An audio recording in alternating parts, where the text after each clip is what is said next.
bisan kung taas na ang ilang pangidaron, pangandoy gayud ning usa ka parisan sa Mandawi City nga makasal sila. Atong ilailahon ang 68 anyos o 86 anyos nga managpares nga kaganiha hingpit na gayong nasilyuhan ang panaghigugmaay.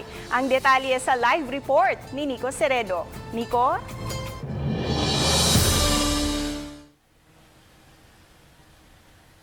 Yes, gipamatud-an ning duha ka Mandawihanon nga dunagyoy forever ug ang ilang panaghigugmaay nasilyuhan gyud kaganiha.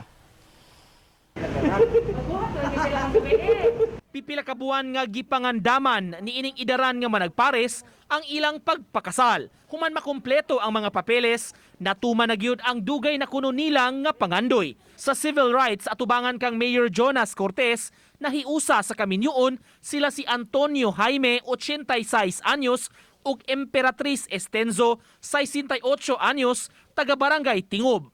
Ang seremonyas gisaksihan sa ilang mga pag-umangkon nga nalipay sa ilang nakabot nga desisyon. May lagi masir lagi nga kanang minyo ni gud ba nga nanay ko dili na kay puyo lang.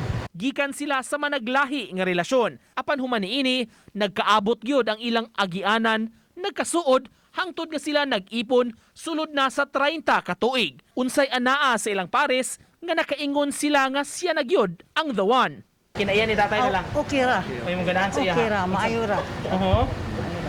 Unsa man nga ano? Maayo ra mo daban ako. Dili mangaway. Buutan man siya. Yeah.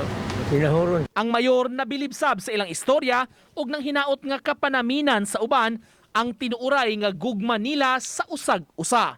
Wa gyud magtan-aw si pangidaron no nga ang ila ang fulfillment sa ilang-ilang ko ano panaad sa matag usa. Binding gyud ang ilang-ilang pagpuyo karon. Apan mas nindot pa gyud og atong kuanan no og pagkapinan og bendisyon sa atong simbahan. Sa Mandawi City Sil kausa sa matag simana gitanyag kining civil wedding rites nga gi-officiate sa mayor. Mamahimo ra gyud nga magpa-schedule daan apan gikinahanglan nga mutuman sa tanan nga mga rekisito pag sumiter sa mga dokumento daan. Sil? Hi, Gugma. Congratulations! O daghang salamat, Nico Sereno.